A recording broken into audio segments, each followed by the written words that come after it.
തീരുമാനമെടുത്തവർക്ക് പോലും മനസ്സിലാകാത്ത ഒരു തീരുമാനം. അത് ഈ സംശയാലുക്കളായ മാപ്രകളെ, മാധ്യമപ്രവർത്തകരെ പറഞ്ഞ് മനസ്സിലാക്കുക എന്ന് പറഞ്ഞാൽ ഇതിൽ പരം ബുദ്ധിമുട്ടുള്ള മറ്റൊരു കാര്യമില്ല. ആ ഒരു കർമ്മമാണ് ഇന്നലെ CPMൻ്റെ സംസ്ഥാന സെക്രട്ടറി MV ഗോവിന്ദൻ നിർവഹിച്ചത്.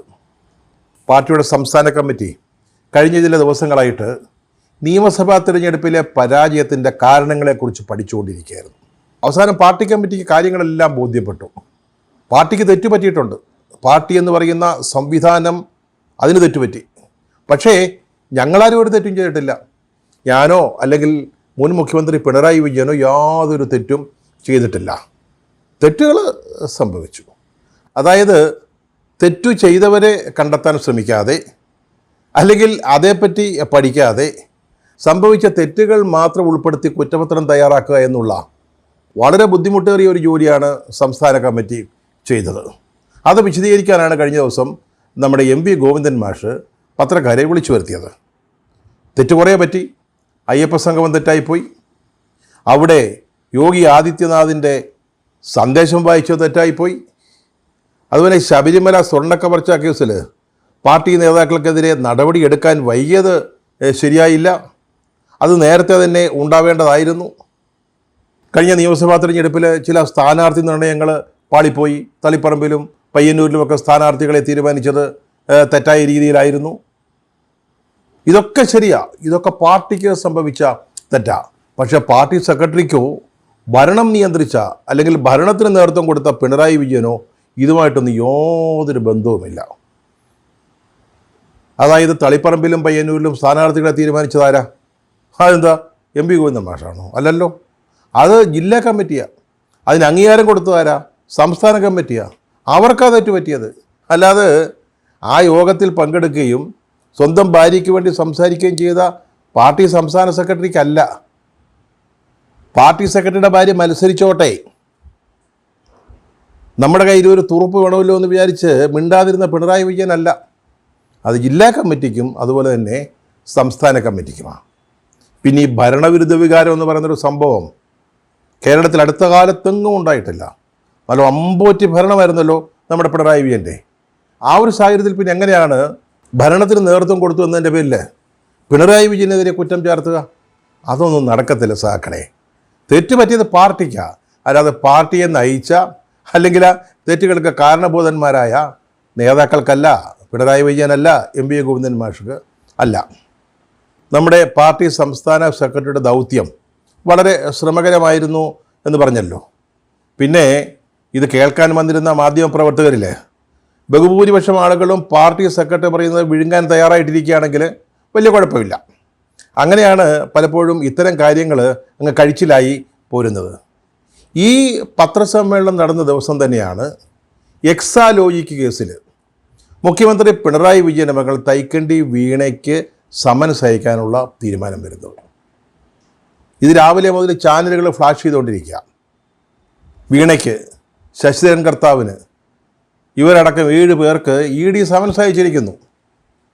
വീണ വെള്ളിയാഴ്ച, അതായത് 12-ാം തീയതി കൊച്ചിയിലെ ED ഓഫീസിൽ ഹാജരാവണം.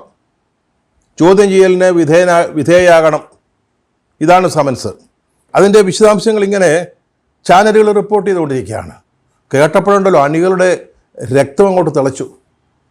പാർട്ടിയുടെ സമസ്ത ഐശ്വര്യങ്ങൾക്കും കാരണഭൂതനായ ഇങ്ങനൊരു പാർട്ടി ഇന്ന് ഈ കേരളത്തിൽ നിലനിൽക്കുന്നതിൻ്റെ തന്നെ ഏക കാരണമായ നമ്മുടെ സഖാവ് പിണറായി വിജയൻ്റെ മകൾ വീണയ്ക്കെതിരായിട്ട് ED പോലൊരു സ്ഥാപനം, അതായത് കേന്ദ്രത്തിലെ ഭരണത്തിൻ്റെ കുഴലൂത്തുകാരായ ED സമൻസ് അയക്കുകയോ? എന്തൊരു കാട്ടായമാണിത്! ഇത് എങ്ങനെ സമ്മതിച്ചു കൊടുക്കും? EDക്ക് അതിനെങ്ങനെ ധൈര്യമുണ്ടായി? കഴിഞ്ഞ മെയ് 27-ാം തീയതി ED ഒരു സാഹസം കാണിച്ചതാണ്. പിണറായി വിജയൻ്റെ വീട് റെയ്ഡ് ചെയ്യാൻ അവരങ്ങ് തീരുമാനിച്ചു. അപ്രതീക്ഷിതമായിട്ട് ഒരു മിന്നൽ പോലെ അവൻ മരിഞ്ഞു വന്നിറങ്ങി, വെട്ടുക്കിളികൾ വന്നിറങ്ങുന്നത് പോലെ. എന്നിട്ട് നമ്മുടെ പിണറായി വിജയൻ്റെ വീടിനകത്തേക്ക് അങ്ങ് കയറി ചെന്നു, മുട്ടി. റെയ്ഡ് പാർട്ടി സമ്മതിക്കുമോ? പാർട്ടിയുടെ ഏറ്റവും പ്രമുഖനായ നേതാവിൻ്റെ വീട്ടിൽ റെയ്ഡ്. അദ്ദേഹത്തിൻ്റെ മകൾക്കെതിരായിട്ടുള്ളൊരു സാമ്പത്തിക കുറ്റത്തിലാണ് റെയ്ഡ്. അതൊക്കെ നമുക്കറിയാം. കാര്യങ്ങളൊക്കെ മനസ്സിലായിട്ടുണ്ട്. അതിനൊന്നും ഒരു കുഴപ്പമില്ല. പക്ഷെ പാർട്ടി നേതാവിൻ്റെ വീട്ടിൽ റെയ്ഡോ? അങ്ങനെ സമ്മതിച്ചു കൊടുക്കാൻ പറ്റുമോ? അന്ന് എന്താ സംഭവിച്ചതെന്നുള്ളത് ഇ ഡിക്ക് നന്നായിട്ട് അറിയാമേ. അവിടെ വലിയ പരിശോധനയൊക്കെ നടത്തിയിട്ട് ഇറങ്ങിയല്ലോ, കാറേ കയറി പോകാൻ നോക്കിയല്ലോ. അപ്പം സഹാക്കൾ എന്തുവാ ചെയ്തത്? ഭംഗിയായിട്ട് കൈകാര്യം ചെയ്തില്ലേ? അവന്മാരുടെ വണ്ടിയടിച്ച് പൊളിച്ചില്ലേ? ഇഷ്ടികയ്ക്കല്ലയോ താങ്ങിയത്? ഇഷ്ടിക യുദ്ധമെന്നാണ് പാർട്ടിയുടെ ചരിത്രത്തിൽ അതിനെ രേഖപ്പെടുത്തിയിരിക്കുന്നത്. സത്യം പറഞ്ഞാൽ ആവശ്യമായ ആയുധം കൊണ്ടൊന്നും കരുതാൻ സാധിച്ചില്ല. ഒരു മിന്നൽ പോലെ അല്ല അവന്മാർ വന്നത്. അല്ലായിരുന്നെങ്കിൽ കൂടുതൽ സന്നാഹങ്ങൾ ഒരുക്കാൻ പറ്റുമായിരുന്നു. ഞങ്ങളുടെ ഈ ബോംബുകളുടെ ശേഖരമൊക്കെ കണ്ണൂരില്ല. അവിടുന്ന് അതൊക്കെ ഇങ്ങോട്ട് കൊണ്ടുപോകണമെങ്കിൽ, തിരുവനന്തപുരത്തേക്ക് കൊണ്ടുപോകണമെങ്കിൽ 1-2 ദിവസം എടുക്കും. നേരത്തെ നോട്ടീസ് ഉണ്ടായിരുന്നേ അത് ചെയ്യാമായിരുന്നു. പെട്ടെന്ന് ഒന്നും സംഘടിപ്പിക്കാൻ കഴിഞ്ഞില്ല. അതുകൊണ്ട് ഇഷ്ടിക, കടലാവണയ്ക്കും പത്തൽ, മുട്ട, ചീമുട്ട ഇതൊക്കെയാണ് ഞങ്ങൾ ആയുധമാക്കിയത്. എന്നിട്ടും വിട്ടുകൊടുത്തില്ല. ലവന്മാരെ നമ്മൾ നന്നായിട്ട് പൂശിയാണ് വിട്ടത്, ഇ ഡിക്കാരെ. എന്നിട്ട് ഇപ്പോൾ വീണ്ടും സമരസം കൊണ്ടുവന്നിരിക്കുക. ഞങ്ങൾക്ക് ഒന്നും പ്രശ്നമൊന്നുമല്ല. ഞങ്ങൾക്ക് ഈ റെയ്ഡോ സമൻസോ ഒന്നും പ്രശ്നമല്ല. അന്ന് തിരുവനന്തപുരത്താണ് വിപ്ലവം അരങ്ങേറിയതെങ്കിൽ, പിണറായി വിജയൻ്റെ വീടിന് മുമ്പിലായിരുന്നു വിപ്ലവമെങ്കിൽ, ഇനി ഇതാ വിപ്ലവ വേദി നമ്മൾ എറണാകുളത്തേക്ക് നീക്കും, എറണാകുളത്തേക്ക് മാറ്റും, ഇ ഡി ഓഫീസിൻ്റെ മുൻപിലാക്കും. എന്താ സംശയം? ഇത് പാർട്ടി കുടുംബമാണ്. കേരളത്തിലെ ഏറ്റവും പ്രധാനപ്പെട്ട നമ്പർ 1 പാർട്ടി കുടുംബമാണ്. പിണറായി വിജയൻ്റെ മകളാണ്. പിണറായി വിജയൻ്റെ മകൾക്ക് സമൻസ് അയച്ചാൽ അത് പിണറായി വിജയന് അയച്ചതിന് തുല്യമാണ്. പിണറായി വിജയൻ്റെ മകൾക്കെതിരായിട്ടുള്ള കേസിൽ റെയ്ഡ് നടന്നാൽ അത് പിണറായി വിജയനെതിരായിട്ട് നടത്തുന്ന റെയ്ഡിന് തുല്യമാണ്. അങ്ങനെയാണ് പാർട്ടി അതിനെ കാണുന്നത്. മറ്റ് ബൂർഷ പാർട്ടികളെ പോലൊന്നുമല്ല CPM എന്ന് പറയുന്ന പാർട്ടി. അതിൻ്റേതായ ചില രീതികളുണ്ട്. ഞങ്ങൾ ചില കാര്യങ്ങൾ തീരുമാനിക്കുന്നത് ആ രീതികളുടെയൊക്കെ അടിസ്ഥാനത്തിലാണ്. ഇപ്പോൾ റെയ്ഡിന് പകരം സമൻസും കൊണ്ട് വന്നതുകൊണ്ടല്ലോ, അതൊന്നും ഞങ്ങളങ്ങനെ വെച്ച് പൊറിപ്പിക്കത്തില്ല. ഞങ്ങൾ കൊച്ചിയിലേക്ക് നീങ്ങും, ഇ ഡി ഓഫീസിൻ്റെ മുമ്പിലേക്ക് നീങ്ങും. അണികളുടെ രക്തം വല്ലാതെ അങ്ങ് തിളച്ചു പോയി കേട്ടോ ഈ വാർത്ത അറിഞ്ഞിട്ട്. അപ്പോൾ പിന്നെ ബ്രാഞ്ച്, ലോക്കൽ ഏരിയ കമ്മിറ്റി തലത്തിലൊക്കെ ചില ചർച്ചകളൊക്കെ നടന്നു. എങ്ങനെയാണ് ഇതിനെ പ്രതിരോധിക്കേണ്ടത്? അപ്പം ഉയർന്നു വന്ന ഒരു പ്രധാനപ്പെട്ട ആശയം ഇ ഡി ഓഫീസ് ഉപരോധിക്കുക എന്നുള്ളതാണ്. നമ്മൾ ഈ സെക്രട്ടേറിയറ്റ് പലവട്ടം ഉപരോധിച്ചിട്ടുണ്ട്.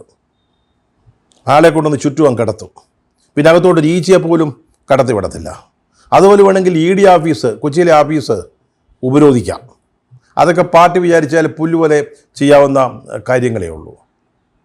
എന്നിട്ട് വേണമല്ലോ അവർക്ക്, ഇ ഡിക്കാർക്ക് വീണയെ ഓഫീസിനകത്ത് കൊണ്ടുപോയി ചോദ്യം ചെയ്യാൻ പറ്റുകയുള്ളൂ. അവിടെ വെച്ച് തന്നെ നമുക്ക് തടയാൻ പറ്റും. മുളയിലേ വേണമെങ്കിൽ നുള്ളാൻ പറ്റും. അങ്ങനെ പല പല ആലോചനകൾ ഇങ്ങനെ വന്നു. അപ്പോൾ നേതാക്കളായ സഖാക്കൾ പറഞ്ഞു, നിങ്ങൾ പൊടിക്കൊന്ന് അടങ്ങ്, ഒന്ന് ക്ഷമി. നമുക്ക് പാർട്ടി സംസ്ഥാന കമ്മിറ്റി ഉണ്ടല്ലോ, അവരിപ്പോൾ ഈ തെരഞ്ഞെടുപ്പ് പരാജയം ചർച്ച ചെയ്തിട്ട് അങ്ങോട്ട് പിരിഞ്ഞതേ ഉള്ളൂ. അവരാലോചിക്കട്ടെ, അവർ തീരുമാനിക്കട്ടെ നമ്മൾ എങ്ങനെ വേണം ഇതിനെ പ്രതിരോധിക്കേണ്ടത്. കണ്ണൂരിൽ നിന്ന് ബോംബ് കൊണ്ടുവരണോ, അല്ലെങ്കിൽ ഈ തിരുവനന്തപുരം മോഡലിൽ ഇഷ്ടിക മതിയോ, കടലാവണക്കിന് പത്തൽ മതിയാകുമോ? ഇതൊക്കെ അവർ തീരുമാനിച്ചു പറഞ്ഞാൽ നമുക്കതുപോലെ അങ്ങോട്ട് ചെയ്യാം. അതല്ലയോ നല്ലതെന്ന് നേതാക്കൾ പറഞ്ഞപ്പോൾ സഖാക്കളൊന്ന് പൊടിക്ക് അടങ്ങി. പാർട്ടി പറയട്ടെ, നേതൃത്വം പറയട്ടെ, അതനുസരിച്ച് നമുക്ക് ഈ സമരസിനെ നേരിടാം. അന്നേരം പാർട്ടി നേതാക്കൾ ഒരു കാര്യം കൂടെ പറഞ്ഞു. നമ്മുടെ സംസ്ഥാന സെക്രട്ടറി സഖാവ് MV ഗോവിന്ദൻ മാർക്സ് വൈകുന്നേരം പത്രക്കാരെ കാണുന്നുണ്ട്, സ്റ്റേറ്റ് കമ്മിറ്റിയുടെ വിശദാംശങ്ങൾ വിവരിക്കുന്നതിന് വേണ്ടി. അപ്പോൾ ഏതെങ്കിലും ഒരു മാപ്ര ചോദിക്കുമല്ലോ, സമരസിൻ്റെ കാര്യം ചോദിക്കും, സംശയം വേണ്ട. അപ്പോൾ സഖാവ് എന്താണ് പറയുന്നത് എന്ന് കേട്ടിട്ട് നമുക്ക് തീരുമാനിക്കാമെന്ന് പറഞ്ഞ് അണികളെ ഒന്ന് അടക്കി നിർത്തി. ആര്? നേതാക്കൾ, ഈ പ്രാദേശിക തലത്തിലുള്ള നേതാക്കൾ. അവരാണല്ലോ പോരാളികൾ. അവരാണല്ലോ പാർട്ടി പറഞ്ഞ ഉടനെ കല്ലും കട്ടയും ഇഷ്ടികയൊക്കെ ആയിട്ട് ഇറങ്ങിയിട്ട് ഇ ഡിക്കാരെ ആക്രമിക്കേണ്ടത്. അതിനുശേഷം അവരാണല്ലോ ജയിലിൽ പോകേണ്ടത്. ജാമ്യം കിട്ടാതെ ഗോതമ്പുണ്ട കഴിച്ച് കിടക്കേണ്ടത് അവരാണല്ലോ. പറയുന്നത് പാർട്ടി നേതൃത്വം പറഞ്ഞോളും എന്ത് ചെയ്യണമെന്നുള്ളത്, നമ്മൾ അനുസരിക്കാൻ നിന്നാൽ മതി. പക്ഷേ ഈ ബ്രീഫിങ്ങിൽ നമ്മുടെ പാർട്ടി നേതാവ് നടത്തിയ പ്രഖ്യാപനം കേട്ടപ്പോൾ സത്യം പറഞ്ഞാൽ നിയമസഭാ തെരഞ്ഞെടുപ്പിൽ 35 സീറ്റിലേക്ക് താണുപോയിട്ടും ചോരാത്ത വിപ്ലവ വീര്യം അങ്ങ് തണുത്തുറഞ്ഞു പോയി. ജയിലും വേണ്ടി വന്നാൽ കഴിവുമാരും ഒക്കെ പുല്ലാണെന്ന് വിചാരിച്ച് വീണ തൈക്കണ്ടിയെ പ്രതിരോധിക്കാൻ വേണ്ടി ഒരുങ്ങി നിന്ന അണികൾ. എന്തുവാ നമ്മുടെ ഗോവിന്ദൻ മാഷ് പറഞ്ഞത്? മഹാപോക്കണം കേടായി പോയില്ലേ? ഒരു പാർട്ടി കുടുംബത്തിൽ ഒരാളൊരു ബുദ്ധിമുട്ട് നേരിടുമ്പോൾ ഇങ്ങനെയാണോ പ്രതികരിക്കുന്നത്? അദ്ദേഹം എന്താ പറഞ്ഞത്? വീണ തൈക്കണ്ടിയുടെ കേസും CPM-ഉമായിട്ട് യാതൊരു ബന്ധവുമില്ലെന്ന്, അത് നമ്മൾ കൈകാര്യം ചെയ്യേണ്ട വിഷയമല്ലെന്ന്, അത് വീണ തൈക്കണ്ടി നോക്കിക്കോളുമെന്ന്, അവർ ചെയ്തോട്ടെ, നമുക്കതായിട്ട് യാതൊരു ബന്ധവുമില്ല എന്ന്. ഇങ്ങനെ പാർട്ടി കുടുംബത്തിൽപ്പെട്ട ഒരാളെ കൈയൊഴിയാമോ? പാർട്ടി സംസ്ഥാന സെക്രട്ടറിയാണ് പറയുന്നതെന്ന് ഓർക്കണം. വെറും സെക്രട്ടറി അല്ല. അന്ന് EDയുടെ റെയ്ഡ് നടന്നപ്പോൾ പിണറായി വിജയൻ്റെ വാടക കൊട്ടാരത്തിന് മുന്നിൽ ഈ കൊടും വെയിലത്ത് ടാർ ഉരുകി ഒലിക്കുന്ന റോഡിൽ കുത്തിയിരുന്ന് പിണറായി വിജയനും വീണ തൈക്കണ്ടിക്കും വേണ്ടി മുദ്രാവാക്യം വിളിച്ച നമ്മുടെ പാർട്ടി സംസ്ഥാന സെക്രട്ടറി ഇതാ ഇപ്പോൾ പറയുന്നു, എക്സാലോജിക് കേസും CPM-ഉമായിട്ട് യാതൊരു ബന്ധവുമില്ല, അതുമായിട്ട് പിണറായി വിജയനെ കൂട്ടിക്കെട്ടാൻ നോക്കണ്ട, അതിന് ഉത്തരവാദികളായവർ, കേസിൽ പ്രതികളായവർ ആ കേസ് അങ്ങ് കൈകാര്യം ചെയ്തോളുമെന്ന്. ഒരിക്കലും പ്രതീക്ഷിച്ചതല്ല. MV ഗോവിന്ദൻ മാർക്സിനെ പോലെ ഒരാളിൽ നിന്ന് ഇതൊരിക്കലും പ്രതീക്ഷിച്ചതല്ല. വാസ്തവത്തിൽ പാർട്ടി സംസ്ഥാന സെക്രട്ടറി സ്ഥാനത്തേക്ക് അദ്ദേഹത്തെ കൈപിടിച്ചുകൊണ്ടുവന്നത് ആരാ? പിണറായി വിജയനല്ലയോ? അദ്ദേഹത്തിന് അറിയാൻ മേലാഞ്ഞിട്ടാണോ? ഈ തെരഞ്ഞെടുപ്പിൽ, ഈ നിയമസഭാ തെരഞ്ഞെടുപ്പിൽ വൻ പരാജയം ഉണ്ടായിട്ടും അതിലൊരു പ്രധാനപ്പെട്ട കാരണം സ്വന്തം ഭാര്യയെ മത്സരിപ്പിക്കാൻ നോക്കിയതിൻ്റെ ഫലമാണെന്ന് അറിഞ്ഞിട്ടും പാർട്ടി സെക്രട്ടറിയെ പ്രതിരോധിച്ച് സംരക്ഷിച്ചത് നാളല്ലയോ പിണറായി വിജയൻ? അദ്ദേഹത്തിൻ്റെ കുടുംബത്തെ പാർട്ടി സംസ്ഥാന സെക്രട്ടറി സഹായിക്കണ്ടായോ? പിന്താങ്ങണ്ടായോ? അതിനവർ എന്താണ് ചെയ്തത്? ഇത് മാത്രമാണോ? KK ശൈലജ ടീച്ചർ, അവർ വേണ്ടി ഇത് തന്നെയാണ് പറഞ്ഞിരിക്കുന്നത്. ശൈലജ ടീച്ചർക്ക് പിണറായി വിജയനോട് ഒരു ചുരുക്കുണ്ട്, അത് ഞങ്ങൾക്കറിയാം. പക്ഷേ അതിൻ്റെ പേരിൽ ഈ പാർട്ടി കുടുംബത്തിൽപ്പെട്ട വീണ തൈക്കണ്ടിയോട് ഇങ്ങനെ പറയാമോ? അത് വീണ തൈക്കണ്ടി നോക്കിക്കൊള്ളുമെന്ന്. ആ കേസും പിണറായി വിജയനുമായിട്ട് ബന്ധിപ്പിക്കേണ്ട കാര്യമില്ലെന്ന്. എല്ലാവരും ഒന്നൊന്നായിട്ട് കൈയൊഴിയല്ലയോ ചെയ്തത്? പാലക്കാട്ടെ കൃഷ്ണദാസ് അദ്ദേഹവും പറഞ്ഞു ഇതിൽ പാർട്ടിക്ക് യാതൊരു ബന്ധവുമില്ലെന്ന്. സഹിക്കാൻ മേലാതെ പോയത് ജോൺ ബ്രിട്ടാസ് പറഞ്ഞത് കേട്ടപ്പോഴാണ്. ഒന്ന് ആലോചിച്ച് നോക്കി. പിണറായി വിജയനും ജോൺ ബ്രിട്ടാസും തമ്മിലുള്ള ഇരിപ്പ് വശം നമുക്കറിയാവുന്നതല്ലയോ? അദ്ദേഹം ഇപ്പം പാർട്ടി കേന്ദ്ര കമ്മിറ്റിയിലെ പ്രത്യേക ക്ഷണിതാവാ, രാജ്യസഭാംഗമാണ്. അങ്ങനെയുള്ള ഒരാൾ നിയമത്തിൻ്റെ വഴിക്ക് പോകുമെന്ന് ഇതൊക്കെ കേട്ടാൽ ചോദ്യം ചെയ്യാതിരിക്കാൻ പറ്റുമോ? ചോദിച്ചു പോയി. സാധാരണ സഖാക്കളങ്ങ് ചോദിച്ചു പോയി, അല്ലെങ്കിൽ അവർക്ക് അങ്ങനെ തോന്നിപ്പോയി. ചേട്ടാ, ഇതൊന്നും ഈ മെയ് 27-ാം തീയതി അറിയാൻ മേലായിരുന്നു ഈ പാർട്ടി നേതൃത്വത്തിന്? ഇത് പിണറായി വിജയൻ്റെ മകൾ പ്രതിയായിട്ടുള്ളൊരു കേസാണ്. അവർ CMRL എന്ന് പറയുന്ന കരിമണൽ സ്ഥാപനത്തിൽ നിന്ന് കൊടുക്കാത്ത സേവനത്തിന് 2.78 കോടി രൂപ വാങ്ങിച്ചതിൻ്റെ പേരിലുള്ള കേസാണ്. അത് പാർട്ടിയുമായിട്ട് ബന്ധമുള്ളതല്ല. അവർക്കെതിരെയാണ് റെയ്ഡ് നടക്കുന്നത്. ഇതൊക്കെ എന്നറിയാൻ മേലായിരുന്നു? അന്ന് നിയമത്തിൻ്റെ വഴിക്ക് പോകും എന്നങ്ങ് പറഞ്ഞാൽ മതിയായിരുന്നല്ലോ. അന്ന് ഈ ജോൺ ബ്രിട്ടാസ് പോലീസ് ഉദ്യോഗസ്ഥന്മാരുമായിട്ട് നടത്തിയ വാഗ്വാദം കേട്ടപ്പോൾ ഞങ്ങൾ അണികൾ രോമാഞ്ചം കൊണ്ടുപോയതാ. ഞങ്ങളുടെ പാർട്ടി ഓഫീസിൽ ഒളിപ്പിച്ച് വെച്ചിരിക്കുന്ന ഒരൊറ്റ സഹാബിനെ പോലും ഞങ്ങൾ വിട്ടുതരത്തില്ല. ഇതിനകത്ത് കയറി ഒരാളെ പോലും അറസ്റ്റ് ചെയ്യാൻ ഞങ്ങൾ സമ്മതിക്കത്തില്ല. ശിവൻകുട്ടി സഖാവും ജോൺ ബ്രിട്ടാസും കൂടെ പറഞ്ഞത് ഞങ്ങൾ കേട്ടുകൊണ്ട് നിൽക്കുമല്ലായിരുന്നു. പക്ഷേ പോലീസ് അവന്മാരെല്ലാം തടുത്തുകൂട്ടി അറസ്റ്റ് ചെയ്തു എന്നുള്ളത് വേറെ കാര്യം. ഇപ്പോൾ ഒരെണ്ണത്തിനെ പുറത്ത് കാണാനില്ല, എല്ലാം ജയിലിൽ കിടക്കുക, പൂജപ്പുര കിടക്കുക, ഗോതമ്പുട്ട ഭക്ഷിച്ചുകൊണ്ടിരിക്കുക. അടുത്ത കാലത്തൊന്നും ജാമ്യം കിട്ടി പുറത്തിറങ്ങുന്ന യാതൊരു ലക്ഷണവും കാണുന്നില്ല. കേസിൽ EDയും കൂടെ കക്ഷി ചേരാൻ പോവുകയാണെന്നാണ് പറയുന്നത്. പക്ഷേ ഇപ്പോഴാ പാർട്ടി നേതാക്കൾ ഒന്നൊന്നായിട്ട് കൈയൊഴിയുക. പാർട്ടി സംസ്ഥാന സെക്രട്ടറി ജോൺ ബ്രിട്ടാസ്, കൃഷ്ണദാസ്, ശൈലജ ടീച്ചർ. ഇതിപ്പോൾ വേറെ എന്തോ ഒരു കേസാണെന്നാണ് പറയുന്നത്. പിണറായിയുമായിട്ട് യാതൊരു ബന്ധവുമില്ല, പാർട്ടിയുമായിട്ട് യാതൊരു ബന്ധവുമില്ലെന്ന്. എന്താ ഇതിനൊക്കെ മറുപടി പറയാം? അണികൾക്ക് സംശയം തോന്നാതിരിക്കുമോ? അത് കേട്ടപ്പം നേതാവ് പറഞ്ഞു, അപ്പുകുട്ടൻ സഖാവേ, ഇത് ശരിയല്ല, ഇങ്ങനത്തെ സംശയങ്ങളൊന്നും പാർട്ടിക്കെതിരായിട്ട് ഉന്നയിക്കരുത്. സഖാവ് പാർട്ടി ക്ലാസ്സിലൊന്നും വേണ്ട പോലെ പങ്കെടുക്കാത്തതിൻ്റെ പ്രശ്നമാണ്. ശരിയായിരിക്കാം, പാർട്ടി ക്ലാസ്സിൽ പങ്കെടുക്കാത്തതുണ്ടാവാം. പക്ഷെ നമുക്ക് മനസ്സിലാകാത്തൊരൊറ്റ കാര്യമേ ഉള്ളൂ. മെയ് 27-ാം തീയതി ED വന്നപ്പോൾ നമ്മളെല്ലാവരും കൂടി നിന്നത് പ്രതിരോധിച്ച് ED-കാരന്മാർക്ക് EDയും കൊടുത്ത് വിട്ടതാ. ഇപ്പം പറയുന്നത് വേറെ കേസാണെന്ന്, പാർട്ടിയും ഇതുമായിട്ട് യാതൊരു ബന്ധവുമില്ലെന്ന്, വീണ തൈക്കണ്ടി നോക്കിക്കോളുമെന്ന്. ഇത് രണ്ടും കൂടെ എങ്ങനെയാണ് ബോധ്യപ്പെടുക? അപ്പോൾ സഖാവ് അപ്പുക്കുട്ടനോട് പറഞ്ഞതാ, അപ്പുക്കുട്ടൻ സഖാവ് ഇത് നമ്മുടെ പാർട്ടിയുടെ ഒരു രീതിയാണ്, നമ്മൾ കുറേ കഴിഞ്ഞ കാര്യങ്ങൾ മനസ്സിലാക്കുന്നത്. മെയ് 27-ാം തീയതി മനസ്സിലായില്ലെങ്കിൽ ഇപ്പോൾ നമുക്ക് ഈ കാര്യങ്ങൾ മനസ്സിലാവുന്നുണ്ട്. അതിന് കാരണവുമുണ്ട്. ഇപ്പം തന്നെ പാർട്ടി സംസ്ഥാന കമ്മിറ്റി എന്തുവാ തീരുമാനിച്ചത്? അയ്യപ്പ സംഘം തെറ്റിപ്പോയി, വെള്ളാപ്പള്ളി നടേശനെ എഴുന്നള്ളിച്ചുകൊണ്ട് നടന്നത് പെശകായിപ്പോയി, ശബരിമല കേസിൽ പാർട്ടി നടപടി വൈകിയത് കുഴപ്പമുണ്ടാക്കി,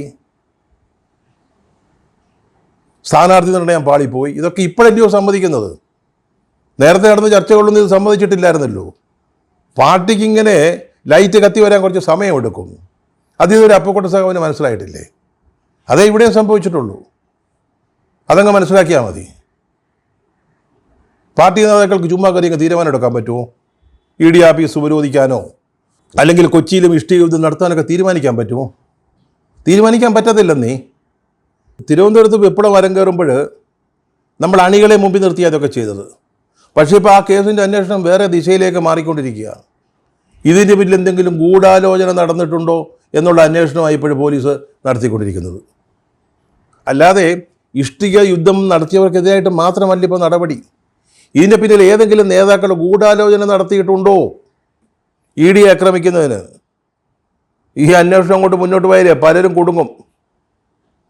അവിടെ നിന്ന് പോലീസുകാരോട് തായം പറഞ്ഞവരൊക്കെ ചിലപ്പോഴേ അകത്താകും. പാർട്ടി സെക്രട്ടറിയും കുഴയും. മനസ്സിലായില്ലയോ? ഇനി വീണ തൈക്കണ്ടിക്കെതിരായിട്ട് സമൻസല്ല, ഇനി അവരെ അറസ്റ്റ് ചെയ്താലും പാർട്ടി ഇടപെടാനില്ല എന്ന് തീരുമാനിച്ചതിൻ്റെ കാരണം അതാ. അണികൾ ജയിലിൽ പോയി കിടക്കും. അതുപോലെ ഇപ്പം നേതാക്കൾക്കൊന്നും പഴയ പോലെ ജയിലിലൊന്നും പോയി കിടക്കാൻ പറ്റത്തില്ല സഖാക്കളെ. അതിൻ്റെ കാലവും കഴിഞ്ഞു. AC മുറിയും ഇന്നോവ കാറും ഇല്ലാതെ ജീവിക്കാൻ പറ്റത്തില്ല. അപ്പം പിന്നെ ജയിലിൽ പോയി കിടക്കാൻ പറ്റുമോ? എല്ലാ നവീന സൗകര്യങ്ങളുമുള്ള പുതിയ AKG സെൻറ്ററിലോ രാജ്യസഭയിലോ ഇരിക്കുന്ന പോലാണോ ജയിലിൽ പോയി കിടക്കുന്നത്? കുറച്ച് ബുദ്ധിമുട്ടുള്ള കാര്യമാണ്. അങ്ങനെ ഇനി ഞങ്ങൾ ജയിലിൽ കിടന്നിട്ട് ഇവിടെ വിപ്ലവം വരികയൊന്നും വേണ്ട. AC ഇല്ലെങ്കിൽ ക്ഷമിക്കാം. പക്ഷേ യൂറോപ്യൻ ക്ലോസറ്റ് ഇല്ലാത്ത ജയിലിൽ എങ്ങനെ ജീവിക്കും സഖാവേ? അതുകൊണ്ടാണ് പാർട്ടി വളരെ സുചിന്തിതമായ ഒരു തീരുമാനമെടുത്തത്. എക്സാലോജിക് കേസുമായി പാർട്ടിക്ക് യാതൊരു ബന്ധവുമില്ല. അതിനെയും പിണറായി വിജയനെയും തമ്മിൽ കൂട്ടിക്കെട്ടണ്ട. വീണയ്ക്കെതിരായിട്ട് സമൻസ് വന്നിട്ടുണ്ടെങ്കിൽ വീണ നോക്കിക്കോളും, അതിൽ പാർട്ടി ഇടപെടണ്ട. ഇതാണ് പ്രായോഗികമായ വിപ്ലവ രീതി. മനസ്സിലായോ? ലാൽ സലാം.